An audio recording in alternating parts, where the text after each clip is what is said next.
आवाज़ किताबों की पर्सनालिटी प्लस अध्याय 21 सर्वश्रेष्ठ बने और बनाएं।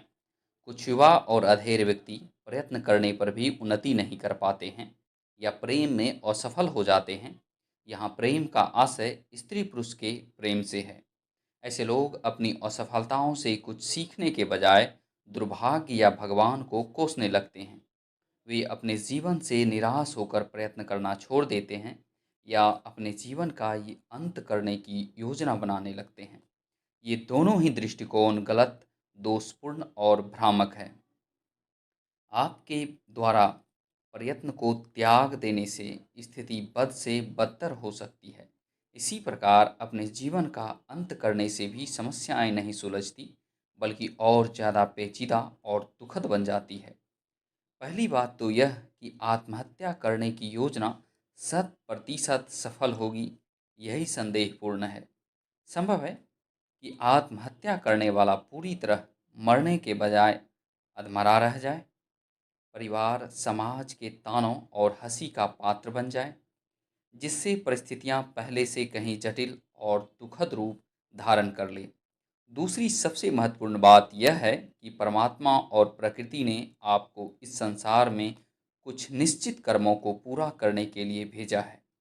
यदि आप उन कर्मों को पूरा नहीं करेंगे तो न केवल पाप के भागी बनेंगे, वरन अपनी अंतरात्मा उन कर्मों तथा उनसे संबंधित व्यक्तियों के मोह में तड़पती रहेगी। फिर जीवन रूपी नाटक का संचालन करने वाला परमात्मा आपको कभी क्षमा नहीं करेगा। फलतः उन कर्मों तथा व्यक्तियों से आपको पुनः दूसरे जन्म में निपटना पड़ेगा। अतः समझदारी इसी में है कि अपना हौसला पस्त मत कीजिए और बार बार आगे बढ़ने का प्रयत्न करते रहिए। अपनी गलतियों और असफलताओं से शिक्षा लीजिए, आप अवश्य सफल होंगे। यह उसी तरह अटल है जैसे गर्मियों के बाद वर्षा ऋतु और सर्दी का मौसम आता है। सुप्रसिद्ध लेखकर नेपोलियन हिल ने 1000 से भी अधिक सफल महापुरुषों की जीवनियों का सूक्ष्म निरीक्षण करने के बाद यह निष्कर्ष निकाला कि महान सफलताएं प्रायः सैकड़ों असफलताओं के बाद ही मिलती है। बहुत संभव है कि आप एक कदम और आगे बढ़ाएं तो सफलताएं आपके गले में जयमाला डाल दें। हमारे जीवन में सफलता और प्रेम पाने के अवसरों की कमी नहीं है, वे तो जीवन के अंत तक आते रहेंगे। बस आवश्यकता है धैर्य रखने और अवसर आते ही उसे पकड़ लेने की। इसके लिए अपने हृदय में सच्ची चाहत बनाए रखिए और अपने सद्गुणों का विकास करते रहिए। सर्वश्रेष्ठ बनिए और बनाइए। आप दूसरों के प्रति नहीं, अपने प्रति ईमानदार बनिए। जो व्यक्ति अपने प्रति ईमानदार नहीं, वह दूसरों के प्रति क्या ईमानदार होगा। अपने प्रति ईमानदार होने का अर्थ है अपने शारीरिक स्वास्थ्य, मानसिक शांति, उन्नति एवं आर्थिक प्रगति के लिए हम जो योजना बनाएं उनका दृढ़ता से पालन करें। जो भी निर्णय लें उन्हें पूरा करें। स्वयं से भी जो वचन किया है उसे निभाएं। ऐसा करके हम अपने अंदर एक नई खुशी और आत्मविश्वास का अनुभव करते हैं। इससे हमारे सकारात्मक व्यक्तित्व, पॉजिटिव पर्सनैलिटी का विकास होता है। यह जानकर आश्चर्य होता है कि इस संसार में ऐसे बहुत कम लोग हैं जो अपने प्रति ईमानदार हैं। लोग यह जानते हैं कि मदिरा, धूम्रपान, तंबाकू चबाना और मिठाइयों आदि का अधिक प्रयोग उनके लिए हानिकारक है, फिर भी वे उनका उपाय करते रहते हैं। कितने लोग तो हैं जो यह नहीं जानते कि प्रातःकाल व्यायाम करने, बाग बगीचों में घूमने और पौष्टिक सादा भोजन करने से स्वास्थ्य अच्छा बनता है। कितने शिक्षित व्यक्ति यह नहीं समझते कि चिंताएं करना, जल्दबाजी करना, क्रोध करना या भयभीत होना शरीर एवं मन मस्तिष्क के लिए हानिकारक है। लेकिन इन ज्ञानपूर्ण उपयोगी बातों को अपनाने वालों की संख्या बहुत कम है। जिन व्यक्तियों को ऐसी लाभदायक और उपयोगी बातों का ज्ञान है, वे भी उस पर नहीं चलते। क्या आप उन्हें अपने प्रति ईमानदार कह सकते हैं? ईमानदार होने का मतलब है सही मायने में स्वार्थी होना। जो व्यक्ति अपना नहीं, वह किसी और का क्या होगा? जो अपने हित की बात नहीं सोच सकता, वह किसी और का हित का क्या करेगा? ईमानदार व्यक्ति की दृष्टि काफ़ी दूर तक तथा बहुत गहराई में सब कुछ साफ साफ देखती है। इसलिए संसार में वे ही लोग सदैव प्रसन्न रहते हैं जो अपने प्रति ईमानदार हैं। ऐसे ही लोग अपने क्षेत्र में सफलता प्राप्त करते हैं।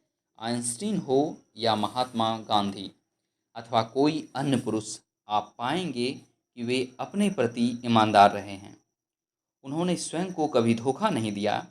जो उपदेश दिया अथवा जिस कार्य को हितकर समझा, उसे जीवन में अपनाया। अतः आप भी अपने प्रति ईमानदार बनिए, दूसरों के समक्ष अपनी श्रेष्ठता को प्रकट करिए। सारा संसार चाहे आपसे घृणा करने लगे, पर आपको स्वयं से प्रेम करना चाहिए। आज की पूंजीवादी सामाजिक व्यवस्था पर प्रेम, घृणा, सम्मान या अपमान वास्तव में कोई अर्थ नहीं रखता।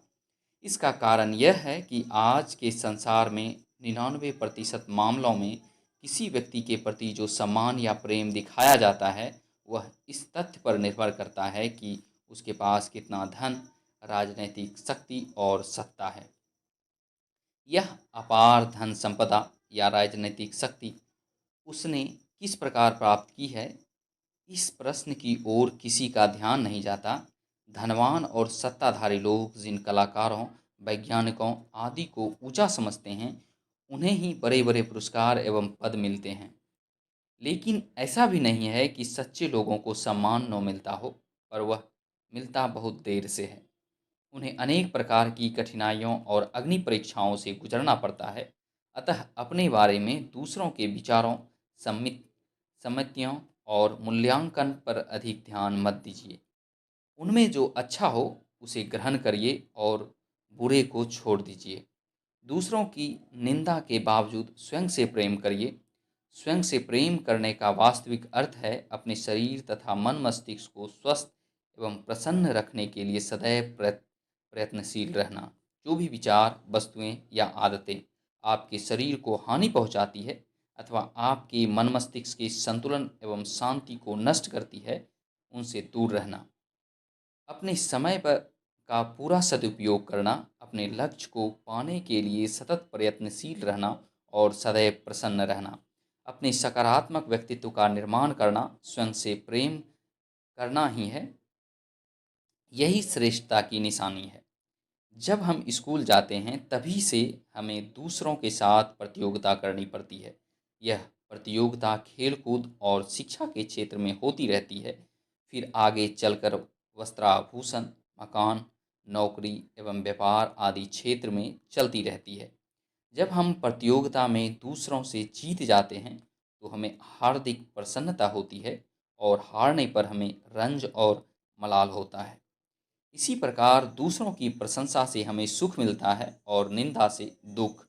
पड़ोसी की तरक्की या अधिक खुशहाली देखकर प्रायः जलन होती है और उसको कष्ट में पाकर मन में एक तरह का सुख मिलता है। यह बात और है कि हम इस प्रसन्नता को प्रकट करने के बजाय उसके प्रति सहानुभूति का प्रदर्शन करते हैं। ऐसा इसलिए होता है क्योंकि बचपन में हमारे ऊपर इस प्रकार के संस्कार बराबर डाले जाते रहे हैं। प्रशंसा और सफलता पाने से हमारा अहंकार बढ़ता है। अतः सदैव प्रसन्न रहने के लिए यह आवश्यक है कि हम अपने अहंकार और घमंड को वश में रखें। कुछ लोगों ने जीवन के विकास में सफलता को बाधक माना है। इससे उपेक्षा का भाव पनपता है। क्या यह बात सही नहीं है कि सफल होते ही आप में ठहराव आ जाता है, जबकि असफलता आपसे नए नए प्रयोग करवाती है जो आपके जीवन में नए नए अनुभवों को जोड़ते हैं। यदि जीवन में आप इस दृष्टिकोण से देखने लगेंगे तो सफलता और असफलता शब्दों के रूप में अपना अर्थ खो देंगे। जिस रूप में आज आप उन्हें देखते हैं, सफल या विजयी होने पर निम्न बातों पर ध्यान दीजिए। उन लोगों के प्रति कृतज्ञता अनुभव की करिए जिनके कारण आप सफल या विजयी हुए हैं, विशेषकर उस परम शक्ति के प्रति जिसने आपको यह सब दिया। जो व्यक्ति आपसे पीछे रह गए या हार गए, उन्हें भी धन्यवाद दीजिए, क्योंकि यदि वे नहीं होते तो आपकी सफलता या विजयी कोई महत्व नहीं रखती। आपकी श्रेष्ठता उन्हीं के द्वारा संभव हुई है। ऐसे लोगों की कोई कमी नहीं है जो सदैव अपने दुख का रोना लेकर बैठ जाते हैं। उन्हें कोई न कोई शिकायत बराबर परेशान किए रहती है। हर मिलने वाले के सामने वे अपनी शिकायतों का पिटारा खोल देते हैं। इससे होता यह है कि उनसे मिलने वाले लोग बहुत जल्दी उब जाते हैं और थोड़ी बहुत मौखिक सहानुभूति दिखाकर चल देते हैं।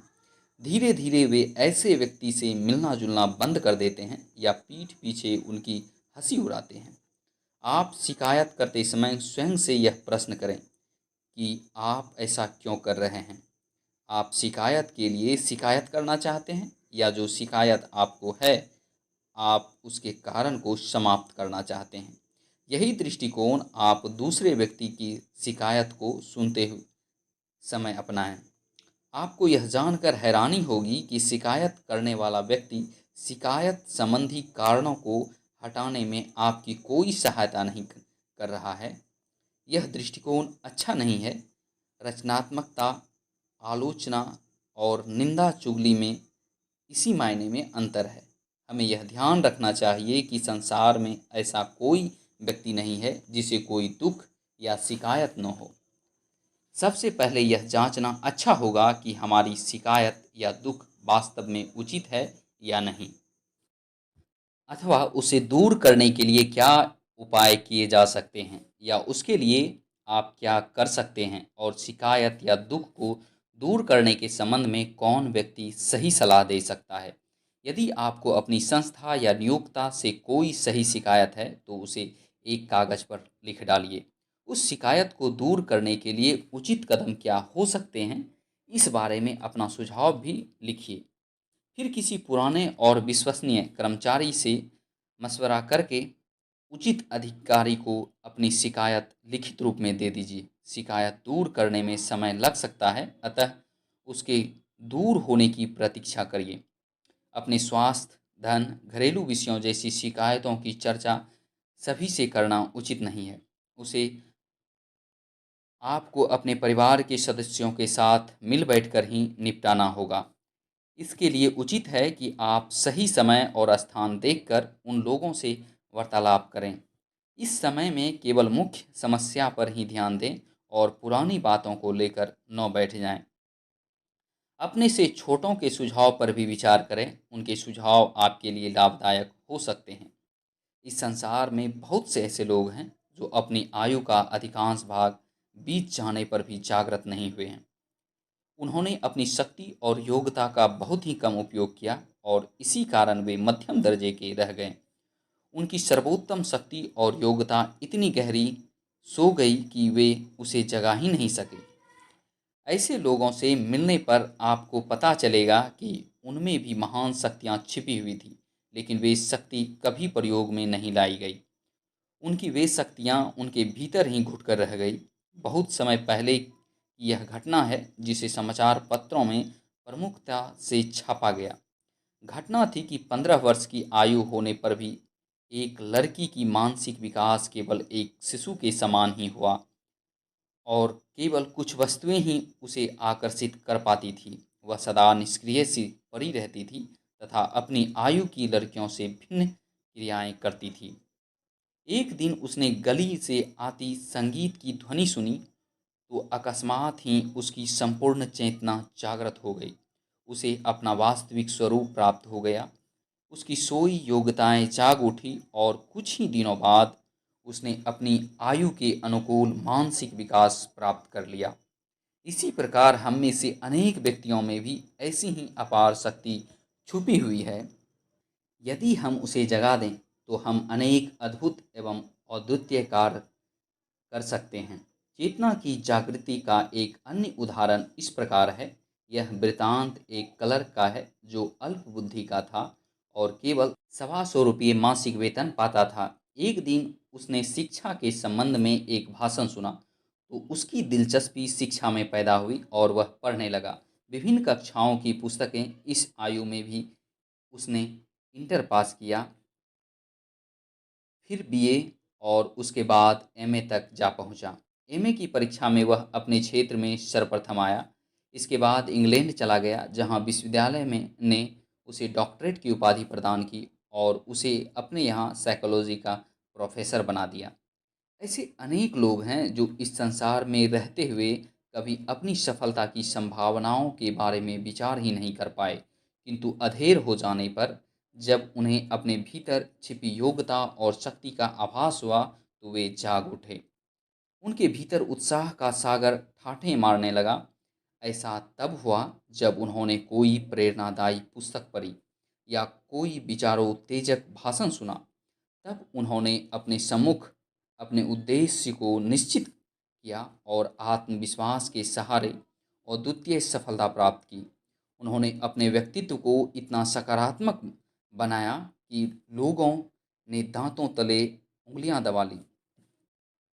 हमें तत्काल एक गलत विचार को दूर हटाना चाहिए जो आजकल प्रायः बहुत लोकप्रिय हो रहा है। इस विचार के अनुसार कोई भी व्यक्ति किसी को प्रेरित नहीं करता और हर प्रेरणा इंसान के भीतर से ही आती है। यदि संसार भर के इतिहास को उठाकर देखें तो पता चलेगा कि लगभग हर क्षेत्र में एक न एक खाली स्थान होता है और खाली स्थान किसी ऐसे व्यक्ति की प्रतीक्षा करता है जो भविष्य दृष्टि दे सके और लोगों की ऊर्जा को सर्वश्रेष्ठ कार्यों की ओर मोड़ सके। कुछ प्रबंधक यह मानते हैं कि लोग मूलतः आलसी होते हैं और वे प्रेरित नहीं होना चाहते। यह मान्यता सेल्स मैनेजरों की आवाज़ में साफ सुनाई देती है जब वे कहते हैं कि उनके सेल्समैनों में जरा सी आग भी नज़र नहीं आती, या फिर किसी शिक्षक की शिकायत में आमूक विद्यार्थी तनिक सा भी उत्साहित नहीं है। किंतु अनुत्साहित व्यक्ति जैसी कोई चीज़ नहीं होती। यूनिवर्सिटी ऑफ विस्कॉन्सिन के शिक्षा विभाग के प्रोफेसर ब्लाड कोवस्की कहते हैं, यह कहना अधिक उपयुक्त होगा कि आमूक विद्यार्थी मेरे साथ सीखने के लिए उत्साहित नहीं हैं। जो कार्य में उत्साहित नहीं होते, यदि उनसे यह कहा जाए कि किसी नदी या तालाब पर मछली पकड़ने के लिए जाना है, तो उस दिन वह प्रातः 3 बजे ही बिस्तर से उछलकर बाहर आ जाते हैं और उनमें बहुत सा उत्साह नजर आते हैं। यह ऐसे ही है जैसे ड्यूटी समाप्त होने के बाद किसी फैक्ट्री के कर्मचारी पार्किंग से अपनी गाड़ियां निकालते समय जितनी फुर्ती दिखाते हैं, उसे देखकर हमारे मन में यह विचार तत्काल लुप्त हो जाता है कि वे आलसी हैं। वे संध्या काल की गतिविधियां शीघ्रातिशीघ्र आरंभ करने के लिए उतावले दिखते हैं, और मज़े की बात यह है कि इनमें से कुछ गतिविधियां तो उस काम से भी ज़्यादा थकाने वाली होती है जो वे फैक्ट्री में करते हैं। इसलिए प्रबंधक की चुनौती वह नहीं है कि उसे आलसी लोगों को मेहनती लोगों में बदलना है। उसकी चुनौती तो यह है कि उसे पहले से स्थित ऊर्जा को सही मार्ग पर ले जाना है और उसे सबसे महत्वपूर्ण प्रयासों की दिशा में मोड़ना है। प्रायः लोग आलस और बोरियत को पसंद नहीं करते। वे उस मैनेजर का स्वागत करेंगे जो उन्हें काम में आनंद लेने का ढंग सिखा सके। वे उस टीचर का भी स्वागत करेंगे जो उन्हें सिखाने की प्रेरणा दे, जिससे वे सर्वश्रेष्ठ बन सके। किसी की आर्थिक सफलता लोगों का नेतृत्व करने की योग्यता पर जितना निर्भर करती है, उतना कड़ा श्रम और ज्ञान पर नहीं करती। कई प्रतिभाशाली लोग अपने तकनीकी ज्ञान की बदौलत करियर में तेजी से ऊपर उठते हैं, किंतु जब वे एक बार उस स्तर पर पहुंच जाते हैं जहां उन्हें दूसरों के प्रयासों से सफल होना होता है, तो उनकी प्रगति रुक जाती है। और ऐसा केवल इसलिए होता है क्योंकि उन्होंने स्वयं को बहुगुणित होने की कला नहीं सीखी होती है। जर्मन कवि गेटे ने कहा था, महानतम प्रतिभा के स्वामी का भी अधिक मूल्य नहीं होगा यदि वह लगभग पूरी तरह अपने ही संसाधनों के प्रयोग का अभिनय करे। यह बड़े आश्चर्य की बात है कि कड़ा श्रम करने वाले बहुत से लोग इस नियम को नज़रअंदाज कर देते हैं। यही कारण है कि सफलता उनके कैरियरों को नहीं चूमती। वे बड़े काम करने में इसलिए असफल रहते हैं क्योंकि वे दूसरों को प्रेरित करने की कला में निपुण नहीं होते। जो लोग आगे निकल जाते हैं कई बार तो उनकी व्यक्तिगत प्रतिभा सीमित होती है, किंतु उनके कर्मचारी लगातार अच्छा प्रदर्शन करते हैं। ऐसा इसलिए होता है क्योंकि चाहे यह प्रबंधक सदा अधिक घंटे कार्य न भी करें, किंतु कार्य करते समय वह अपने समय का प्रयोग लोगों को संगठित और प्रेरित करने में करता है। इसके संबंध में यह भी कहा जाता है कि वह किसी प्रक्रिया के तकनीकी पहलू के बजाय मानवीय व्यवहार की समझ अधिक रखता है। तात्पर्य यह है कि जो व्यक्ति लोगों को प्रेरित करने में सफल होगा, वह प्रतिभाशाली व्यक्ति से पहले चोटी पर पहुंच जाएगा। प्रायः असफल होने या हारने पर हमें बड़ा मानसिक कष्ट होता है, क्योंकि इससे हमारे अहं और आत्मविश्वास को बड़ी गहरी चोट पहुंचती है। वस्तुतः समाज तथा परिवार में हारने वाले को कोई महत्व नहीं दिया जाता। हारने वाले के व्यक्तित्व से कोई प्रभावित नहीं होता। लोगों की तो यह भी मान्यता है कि ऐसा व्यक्ति न स्वयं सर्वश्रेष्ठ बन सकता है और न ही किसी को सर्वश्रेष्ठ बना सकता है। जो प्रतियोगिता में विजयी होता है, वो ही प्रशंसा और पुरस्कार का अधिकारी बनता है। लेकिन हम में से अधिकांश लोग यह भूल जाते हैं कि हार में ही जीत के अंकुर फूटते हैं। प्रत्येक हार हमें कोई न कोई महत्वपूर्ण शिक्षा अवश्य देती है, बशर्ते उसे सीखने की तीव्र इच्छा और निरीक्षण की शक्ति हो। हारे या दुख झेले बिना जीत जाने के पूरे सुख का मजा नहीं लिया जा सकता। शायद बचपन में पढ़ी राजा ब्रुस और मकड़ी की वह कथा आपको याद हो, जिसमें राजा ब्रुस अपने शत्रु से 8-9 बार हार जाने के बाद एक कंदरा में छिपा बैठा एक मकड़ी को चिकनी दीवार पर चढ़ते देखता है। वह मकड़ी अनगिनत बार कंदरा की चिकनी दीवार पर चढ़ते हुए नीचे गिर चुकी थी, पर उसने हार नहीं मानी और अंततः कंदरा की दीवार के सबसे ऊपरी कोने पर पहुंचने में सफल हो गई और वहीं उससे अपना जाल बुनना शुरू कर दिया। इस घटना से प्रेरित होकर राजा ब्रुस ने पुनः अपनी सेना संगठित कर शत्रुओं पर आक्रमण किया और इस बार वह विजयी हुआ। स्मरण रहे, थॉमस एडिसन अपने एक वैज्ञानिक प्रयोग में 5000 बार असफल हुआ था, पर उसने प्रयत्न करना नहीं छोड़ा और अंत में सफल होकर ही रहा।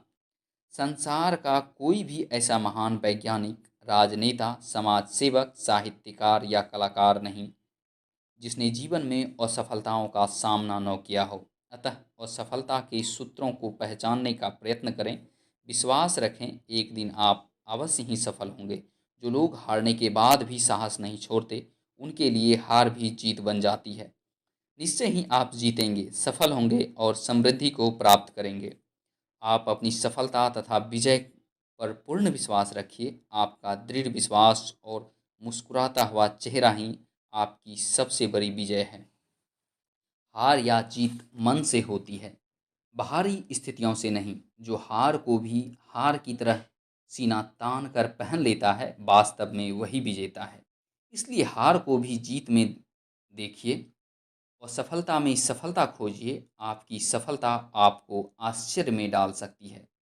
भावनात्मक नियंत्रण प्राप्त करने के लिए उपचारक तकनीकों का दैनिक अभ्यास करना सबसे महत्वपूर्ण है। भावनात्मक नियंत्रण किसी जादुई उपाय से प्राप्त नहीं किया जा सकता। आप इसे केवल पुस्तक पढ़कर विकसित नहीं कर सकते। इसे प्राप्त करने का फॉर्मूला अचूक है, पर इस पर नियमित वैज्ञानिक रूप से कार्य करना और रचनात्मक आस्था विकसित करना। लोगों को यह सुझाव दिया जाता है कि वे प्रारंभ में तो एक मूलभूत तकनीक का प्रयोग करें, यानी शारीरिक रूप से स्थिर रहने की आदत डाल लें। फर्श पर इधर उधर न टहलें, अपने हाथ न मलें, न चिल्लाएं, न बहस करें, न ही तीव्रता के साथ बोलें। स्वयं को क्रोधाग्नि में न जलने दें। रोमांच में शारीरिक गतिविधियां तेज हो जाती है, इसलिए सबसे आसान जगह से शुरू करें, यानी अपनी शारीरिक गतिविधियों को समाप्त कर दें। स्थिर खड़े रहें, बैठ जाएं या लेट जाएं। अपनी आवाज़ को धीमा कर दें। भावनात्मक नियंत्रण विकसित करने के लिए शांति से सोचना आवश्यक है, क्योंकि आपका शरीर उस प्रकार के विचारों के प्रति संवेदनशीलता से प्रतिक्रिया करता है जो आपके मस्तिष्क से गुजरते हैं। यह भी सच है कि पहले शरीर को शांत करके मन को शांत किया जा सकता है। कहने का तात्पर्य यह है कि शारीरिक गतिविधियों का मानसिक दृष्टिकोण पर प्रभाव पड़ता है। एक भाषण में आशा समतानी ने एक घटना सुनाई जो एक कमेटी की बैठक में घटित हुई थी, जिसमें उसने भाग लिया था। यह घटना जिस व्यक्ति के साथ घटी थी वह आशा समतानी से अत्यंत प्रभावित था और भावनात्मक नियंत्रण से उसके उपायों पर अमल कर रहा था। वह व्यक्ति एक मीटिंग में था जहां विचार विमर्श चल रहा था, जो बाद में थोड़ा कटु हो गया। लोग तनावपूर्ण हो गए और कुछ प्रतिभागी तो संतुलन खोने की सीमा तक पहुंच गए। वहां अनेक चुभने वाली बातें कही गई। तभी अकस्मात वह व्यक्ति उठा। उसने बड़ी शांति के साथ अपना कोट उतारा, अपने कॉलर को खोला और फिर कोच पर लेट गया। सभी आश्चर्य में थे। तभी कोई बोला, क्या यह बीमार है? नहीं। यह बात सुनकर वह व्यक्ति बोल उठा, मैं ठीक हूँ, किंतु मैं क्रोध से पागल हो रहा था और मैंने सीखा है कि लेटे लेटे पागल होना मुश्किल है। यह सुनकर वहां उपस्थित सभी लोग हंस पड़े और इसी के साथ वहां तनाव समाप्त हो गया। उस व्यक्ति ने स्पष्ट किया कि वह अपने साथ एक छोटी सी चालाकी करता है। उसे क्रोध बहुत जल्द आता है और जब उसे लगता है कि वह क्रोध से पगला रहा है तो वह अपनी मुट्ठियां भींच लेता है, तेज स्वर में बोलने लगता है। इसलिए वह जानबूझकर अपनी आवाज़ को धीमा करता जाता है। इसका कारण यह है कि आप फुसफुसाकर किसी से बहस नहीं कर सकते। यह निश्चय ही भावनात्मक रोमांच, चिड़चिड़ापन और तनाव को नियंत्रित करने में प्रभावी हो सकता है, जैसा बहुत से लोगों ने प्रयोग द्वारा खोजा है। इसलिए शांति प्राप्त करने के लिए प्रारंभिक पायदान यह है कि आप अपनी शारीरिक प्रतिक्रियाओं को अनुशासित कर लें। आप हैरत करेंगे कि ऐसा करने से आप किस प्रकार अपनी भावनाओं के उबाल को कम कर देंगे और जब यह कम हो जाएगा तो चीड़ या क्रोध अपने आप कम हो जाएगा। आप जितनी ऊर्जा या शक्ति बचाएंगे उससे आपको जरूर हैरानी होगी। एक अच्छा उपाय यह है कि आप शांत, भावशून्य या उदासीन न रहें। इससे भावनात्मक और संतुलन की संभावना कम हो जाती है। आप अपने प्रेम, करुणा, आशा और विश्वास आदि गुणों को इतना विकसित करिए कि उनका नकारात्मक रूप भी उनसे आवृत हो जाए। इससे आपका सकारात्मक व्यक्तित्व भी साकार हो उठेगा। अधिकांश लोग इतने आलसी होते हैं कि धन कमाने के लिए न तो श्रम करते हैं और न धन संचय करने के लिए जागरूक रहते हैं। इसलिए वे कभी धनी नहीं बन पाते हैं। यह बात वे कहते अवश्य हैं कि वह दौलतमंद यानी धनवान बनना चाहते हैं, लेकिन ऐसा है नहीं। संभव है वे धनी बनने की इच्छा का दिखावा करने के लिए आधे अधूरे मन से लॉटरी के टिकट खरीद लें, लेकिन वे परिश्रम करने के लिए तत्पर नहीं होते हैं। वे त्याग करने, पढ़ने, सीखने, सब कुछ झोंकने, कोशिश करने के लिए कमर नहीं कसते। वे इसे अपने जीवन का एक सूत्रीय लक्ष्य या संकल्प बनाने के लिए तैयार नहीं होते हैं। उनमें से बहुत से लोग, आप नहीं, ऐसा इसलिए करते हैं क्योंकि उन्हें लगता है कि ऐसा करने पर उन्हें बुराई मिल सकती है। लेकिन क्या पैसा बनाने के लिए कड़ा श्रम करना उचित है? क्या निर्धनता में रहना अच्छी बात है?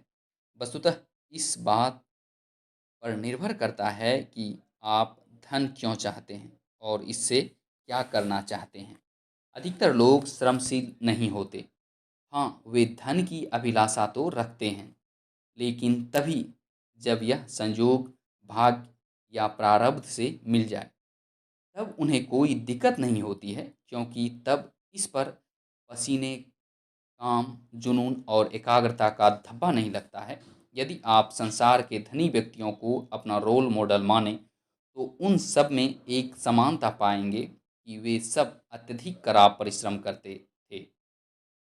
उनकी कमाई कंप्यूटर, सेल्स, कुकरी, बिजनेस, फिल्म उद्योग, vacuum cleaner, pop music, radio, TV channel या जिस व्यवसाय में हो, लेकिन उनमें एक दिन में इतना अधिक कार्य करने की क्षमता होती है जितनी हम में से ज़्यादातर लोग एक महीने में भी नहीं कर सकते। धन कोई वृक्षों पर नहीं लगता। इसको प्राप्त करने के लिए सुबह जल्दी सोकर उठना पड़ता है, दिन भर कड़ी मेहनत करनी होती है और रात को सोने के लिए बिस्तर पर जाते समय भी लक्ष्य पर कार्य करना होता है। धन के संबंध में एक अद्भुत बात यह है कि यह परी परी प्रतीक्षा कर रही है कि कोई आकर इस पर अपना दावा पेश करे। जो लोग यह दावा पेश करते हैं वह सुबह जल्दी उठते हैं, दिन भर और रात देर तक काम करते रहते हैं। आलसी और मक्कार लोग कभी धनवान नहीं बन सकते। अत्यधिक परिश्रमी, समर्पित, एकाग्रचित, महत्वाकांक्षी और संकल्पवान लोग एक दिन धनवान बनकर अवश्य दिखाते हैं। धन की इच्छा वालों को इनसे नसीहत लेनी चाहिए। धन्यवाद।